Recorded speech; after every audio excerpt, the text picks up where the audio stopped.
Tengok, nampak tak? Nampak? Syaitan punya kat situ. So aku bukan game model. So aku yang paling ikut sunnah. Padahal banyak lagi sunnah-sunnah kita yang kita tak buat lagi. So kita kena moderate lah. Kita kena jadi tengah-tengah. Yelah, itu part itu aku tak buat. Sudah. Tapi part-part lain pun banyak aku kurang juga. Itu pasal wala tuzakku anfusakum. Allah katakan jangan kamu puji diri kamu.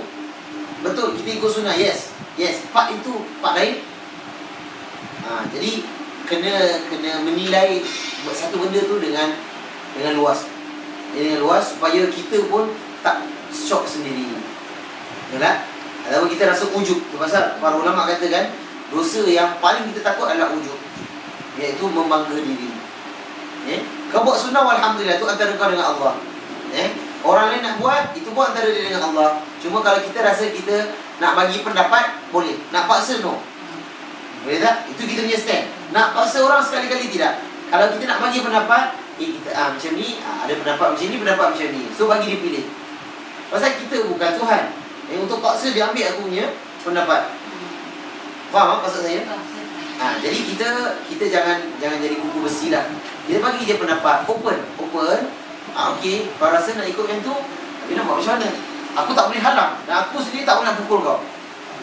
Betul tak? So bagilah, kalau dia nak fikir, dia fikir. Tak nak fikir, tak apa, kita carry on lah, benda lain banyak lagi. Jadi dia tone down sikit lah. Kalau kita kat situ juga, selagi kau buat, selagi kau kontak, tak habis lah. Tak habis, dan benda ni sampai kiamat tak habis. Benda ni zaman bila muncul, Maulud?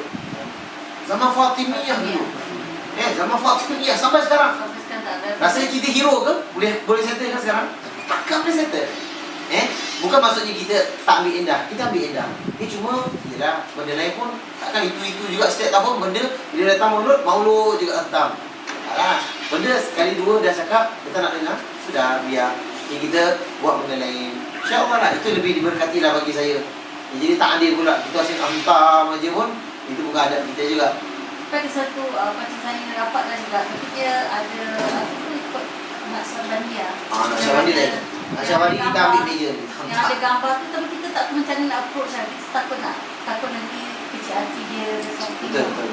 Jadi susah juga. Kadang kalau tak boleh tegur lah. Kalau saya punya pendapat pun sama juga dengan Mama. Kalau saya fikirkan, sorry to say, sedangkan Rasulullah, pakcik dia tak boleh ubah. Jadi who am I nak? Saya fikirkan gitu. Sedangkan Rasulullah, pakcik dia tak boleh ubah. Lalu kita betul. Ada tak Ustaz doa yang kita lembutkan hati dia? Lepas lah. Ini kadang-kadang banyak orang cari agama, tapi kadang-kadang macam-macam cabang kan. Al-Fatihah tu cukup orang kuat tak? Cukup.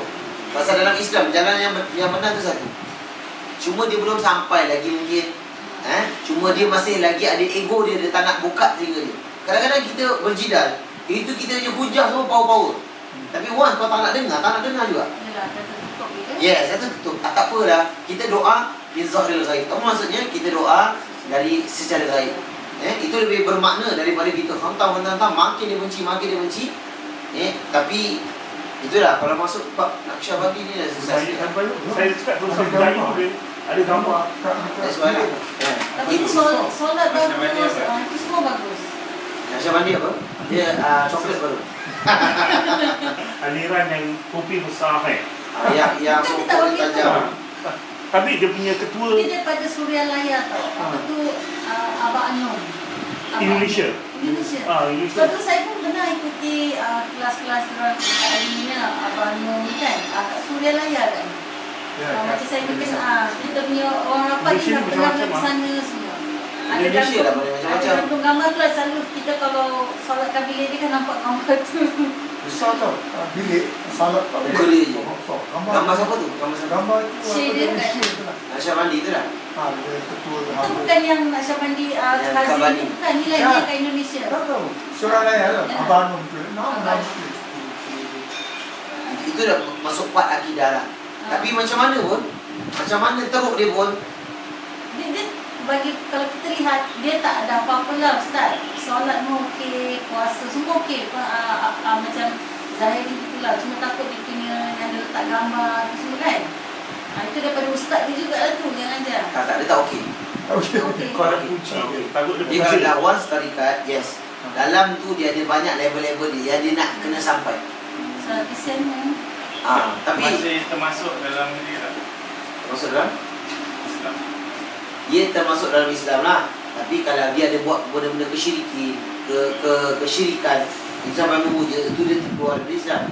Tapi itulah, bukan pula kita untuk datang kat dia ni orang kafir. Ni nanti lah tak boleh. Cuma tu lah nak kena hati-hati dalam masalah ni, pasal dia masalah dalaman. Dia percaya macam tu. Contoh, orang-orang tarikat ada yang sampai solat depan dia, dia ambil gambar tu, letak depan dia, sujud. Okey, itu dah sampai menyembah. Nampak tak? Itu secara zahirnya kita nampak dia dah terkeluar dari Islam. Tapi itu fitnah lah. Sekarang ni kita nak tuduh-tuduh orang lagi berbicara. Tak apa, kita nasihat dia ataupun kita doakan je lah. Kalau tahap macam tu dah tahap ekstrim, kita nak cakap lagi-lagi kita siapa lah. Tak? Orang akan pandang kita. Dia kan pengikut Ustaz Ali. Macam Ustaz Ali yang dia ustaz kan. Hari itu Kalau mana lah. wish Ali? Tahu lah. Ali Muhammad. Tak tahu lagi. Ali banyak Ali Ustaz. No, Ustaz Ali banyak Ali Ustaz. Setan. Masjid Khatijah. Oh ya. Masjid Khatijah. Muhammad Dulu Asyik. mama pernah pergi sana juga sebab dulu tengah dalam pencarian agama kan ikut sama-sama tu ada bayan diorang, ada zikir diorang. Macam itu lah. Pasal saya pernah tanya- keras kita kau. Saya pernah tanya orang, kalau saya pernah tanya orang, dia prone to Syiah, dia cakap tempat Iran berjuta-juta orang Syiah, takkan dia tak ada ulama kan, juta orang salah. Tempat Iran, berapa banyak juta orang Syiah kan, juta orang salah. Jadi saya diam lah, kalau saya pun takut pasal kalau dia cakap berjuta-juta Pak Iran, Pak Iraq, Pak Pakistan, takkan juta orang salah. Dia cakap, Mana boleh pakai main takkan. tak, dia cakap impossible berjuta orang Syiah, Pak Iran, Iraq, Pakistan. Tak impossible lah. Dia cakap takkan juta orang salah. So saya cakap dengan dia, tempat India 1 bilion Hindu, takkan dia orang betul. Tempat India 1 bilion tau Hindu. Betul tak? Dia bukan masalah numbers lah. Cuma the way we approach itu penting. Itu paling penting. Dan itu paling susah. We never approach yang mesti sebab kita Tak payah approach pun tak apa lah. Tak payah approach pun tak apa. Penting kita jaga anak-anak kita cukup lah. Itu antaranya lah. Pasal benda ni akan takkan habis. Dan once dia tak masuk, itu dah habis lah. Tapi kita doakan. Mudah-mudahan dia macam ni. Kalau dia nak tanya, dia akan tanya. Itu pun datangnya hidayah daripada Allah. Itu pasal doa tu lagi penting. Doa lagi penting. Tapi kalau dah macam tu, macam saya dengan my father, banyak benda kita hilaf. Dan dia pun nak syah mandi. Masya Allah. My father sendiri, dia nak syah mandi. Dia pernah zikir lagi teruk daripada yang sekarang. Kita memang takkan habis. At last dia kata apa? Kau ni kau ajar lah. At last sebenarnya statement tu je. Dia guna kuasa fitur dia lah. Kita punya intense. Itu bagus kan. Nak bagi dia faham. Tapi once dah sampai nampak macam dah pergaduhan, so dia tengok dia attack kat mana dah. So at last, tak apalah, saya pun dah buat keputusan, tak nak bincang lagi pasal benda-benda ni. Kecuali kalau betul-betul syirik. Pasal ada dia punya kepercayaan, dia ada hari-hari sial. Ada. Ni kalau Lelaki dia lah. dia kalau hari apa ni, dalam kalender, dia ada kalender dia. Tengok, hari ni kau boleh buat, hari ni kau tak boleh buat. Kalau nak pergi travel, ada macam Hindu lah. Tu masa saya cakap, tarikat ni antara yang paling teruk. sebab kita pernah attend majlis kahwin. Lepas tu saya just tanya informally macam anaknya dah nikah. Dia kata, nikah ni semalam kita sebab dia dah betul buku kata dia. Dia buat buku, dia bilang, ini hari yang paling baik kata dia.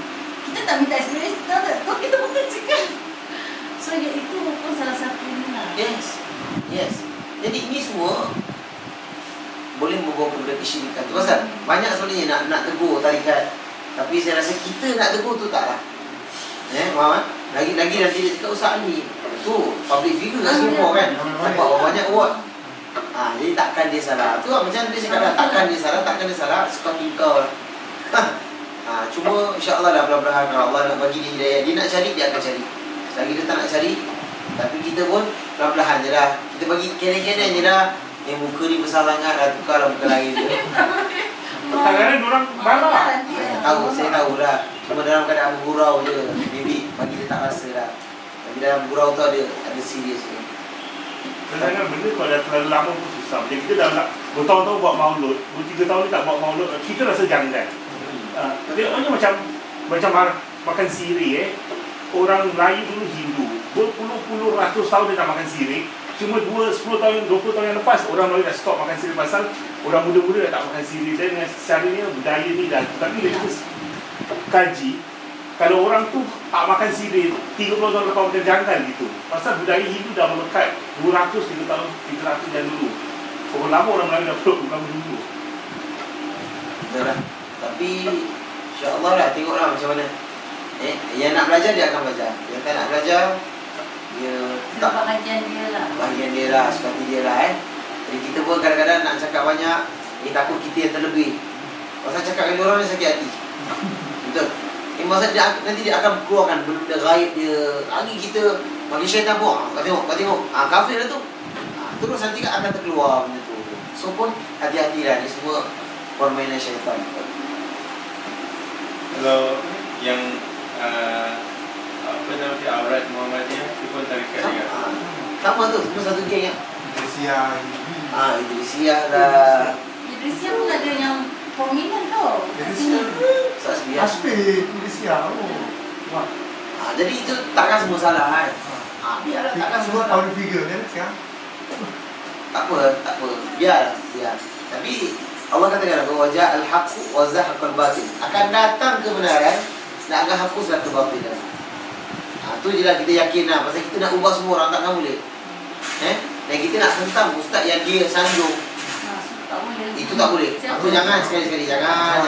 Kecoh kan. Jangan, betul. Walaupun ada kebatilan itu nampak sangat macam Ustaz Fauzi kan pasal dia ada cerita pasal apa tu yang nering serban. Tu orang boleh terima juga. Tapi kalau betul-betul ikut sejarah dia, ramai yang dah back out daripada dia. Dah over Ramai. kan. Ramai pengikut-pengikut dia yang pandai, dulu semua dah back out. Tapi 3 lah yang tak pandai. yang kurang pandai ke, saya tak tahu nak istilahkan apa. Tak apa lah, itu bahagian dia jugalah. Nanti dia pun nanti kat akhirat pun kena tanggung kan juga. Betul tak? So Sebab dia lah. punya argument, takkan betul Fauzi salah. Tengok berapa ratus dia punya, berapa ribu dia punya murid. Dia makin lama makin kaya, rumah dia betul besar. He's one of the millionaire in Singapore tau. Tak tahu. Yelah. Really? Itu pasal agama tu lah, nak faham orang susah. Kecuali dia nak faham. Yes, itu baru berguna. Kalau kita, pasal Allah Subhanahu Wa Taala mengatakan apa tentang tinggalkan berbicara dengan orang yang safih, orang-orang yang bodoh. Kerana makin kita berbicara, makin dia membodohkan kita. Pasal dia memang bodoh. So biarkan dulu, pelan-pelan lah, insya-Allah doa.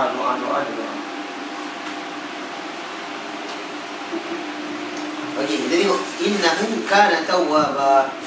Sungguhnya dia adalah Maha penerima taubat. Dengan kata lain, Allah Azza wa Jalla selalu menerima taubat para hamba-Nya. Jika anda beristighfar kepadanya, maka dia pasti akan menerima taubat anda. Inilah makna surah ini. Akan tetapi surah ini memiliki nilai dan bobot yang sangat besar. Tidak ada yang mengetahui kecuali orang yang cerdas. Umar bin Al-Khattab radhiyallahu anhu pernah mendengar suatu kritikan bahawa dirinya dekat dengan Abdullah bin Abbas. Padahal Abdullah masih terlalu muda dan kalangan para pemuda muslimin tidak dekat dengan orang-orang yang seperti dirinya. Lagi pula Umar radhiyallahu anhu adalah khalifah. Umar hendak bertindak adil, menjelaskan kepada orang banyak bahawa dirinya sama sekali tidak pandang bulu terhadap Abdullah bin Abbas radhiyallahu anhuma.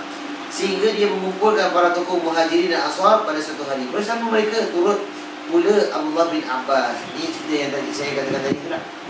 Lalu dia berkata kepada mereka, apa pendapat kalian tentang surah Idza Ja'a Nasrullahi wal Fath? Apabila telah datang pertolongan Allah hingga akhir surah. Lalu mereka menafsirkannya menurut arti yang jelas saja.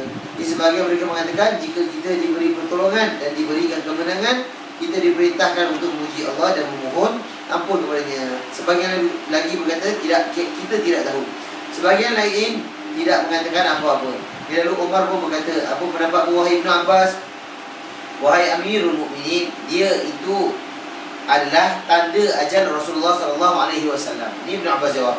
Maka Allah memberitahu kepadanya, idza ja'a nasrullahi wal fath, apabila telah datang pertolongan Allah dan kemenangan, adalah penaklukan Mekah, dan itulah tanda ajalmu. Jadi itu tentang kisahnya lah. Ini tentang kisah tadi yang kita sebutkan tentang Ibn Abbas.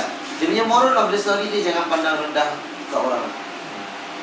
Yang tadi tu Umar kumpulkan tu orang-orang besar Muhajirin dengan Ansar yang dah senior. Tapi Ibn Abbas waktu tu kecil lagi, baru 15-16 tahun. Jadi nak tanya dia tentang surah, mana dia tahu? Contohlah orang akan pandang macam tu lah kan. Tapi sebenarnya itu pandang dia dari segi ilmunya. Dan terbukti Umar dengar macam mana Ibnu Abbas dengar. Orang lain tak dengar. Jadi apa yang kita tak tahu kita belajar, apa yang kita dah tahu kita kuatkan. Jadi itu konsep dia lah. Supaya kita tak pandang rendah kat orang lain. Seterusnya wara'aitan nasa yadkhuluna fi dinillahi afwaja fasabbih bihamdi rabbika wastaghfirhu innahu kana tawwaba. Dan kamu lihat manusia masuk agama Allah dengan berbondong-bondong, maka bertasbihlah dengan memuji Tuhanmu dan mohonlah ampun kepadanya. Sungguhnya dia adalah Maha penerima taubat. Maka Umar pun berkata, demi Allah, aku tidak mengetahui apa-apa dari surah ini selain apa-apa yang engkau ketahui. Dengan demikian jelas keutamaan Ibnu Abbas dan keistimewaannya. Dan dia adalah pemuda yang memiliki kecerdasan dan pengetahuan dengan maksud Allah Azza wa Jalla. Ketika turun surah ini, Rasulullah sallallahu alaihi wasallam sebagai orang yang paling banyak ibadahnya kepada Allah dan paling takwa kepadanya di antara mereka dalam rukuk dan sujud, beliau memperbanyakkan bacaan Subhanakallahumma rabbana wa bihamdika Allahumma ighfirli. Baca doa ni tak? Waktu rukuk dia biasa baca Subhana Rabbiyal A'la, ya? Atau Subhana Rabbiyal Azim.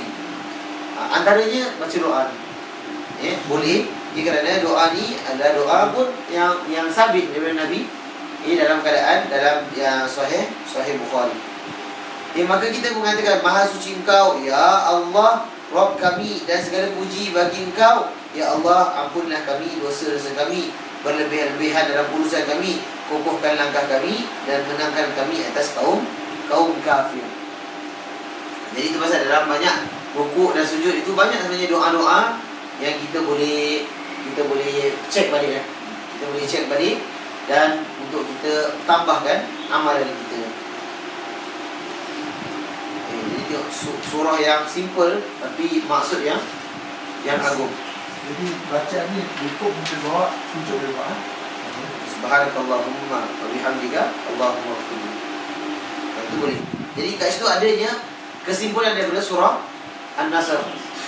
Subhanakallahumma wa bihamdika. Kan tadi fasabbih bihamdi rabbika wastaghfir. Last sekali ada Allahumma ighfirli. Tu semua dah fikir kat situ. Sebab Nabi SAW suka baca doa tersebut. Cuba sekali lagi kita tengok idza jaa. Apa maksud idza jaa? Apabila telah datang nasrullah, pertolongan Allah, wal fath, dan kemenangan. Wa ra'aitan nasa, kamu telah melihat yadkhuluna, masuk, yang manusia masuk fi dinillah, agama Allah afwaja, benar-benar berbondong. Fasabbih tadi apa?